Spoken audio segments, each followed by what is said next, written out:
The legend tells the tale of Tom Trevorrow, a trapper from the northern boreal forests of Manitoba in the 1800s. He was busying himself with the day-to-day disciplines of trapping muskrat in the winter. While chewing on a piece of dried meat he subsisted on, Tom struggled to build a small fire in a cave he found to warm up and rest.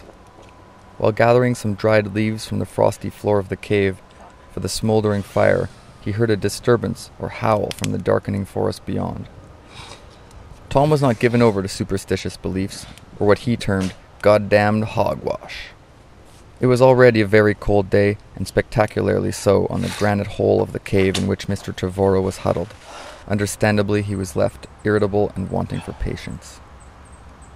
The constant windy howl, which seemed like a voice, now enraged the laborer.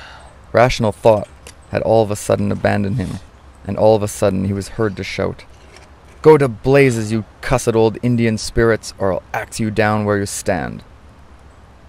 The forest intoned a rhyme to the trapper. Tom Trevorrow, leave some jerky for Wissaquajack, or bad luck to thee tomorrow. When the trapper chewed up the last piece with nothing for the spirits, they threatened him again. Tommy Trevorrow, we'll send thee bad luck tomorrow. Thou art a turkey, their motives are murky, to eat all they jerky and leave none for old Wissaquajack. Then, after the echo of the alarming rhyme, silence.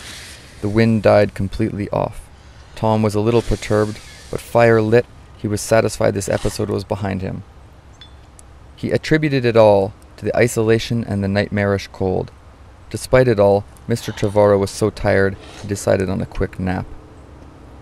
In what seemed like an instant he was awake, fire out, and surrounded by what looked like illuminated, flitting moths. The moths united in front of him, held in the hollow form of a death mask. At once gripped by a terrible anxiety, he scrabbled around the icy, smoke-clogged hole for his snowshoes and candle.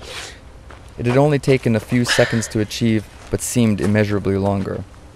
In that next instant, the ground and walls of the cave began to shudder. He couldn't find the flint for his candle fast enough. When he had, the moths fell to the ground, brittle leaves in a last gust of wind.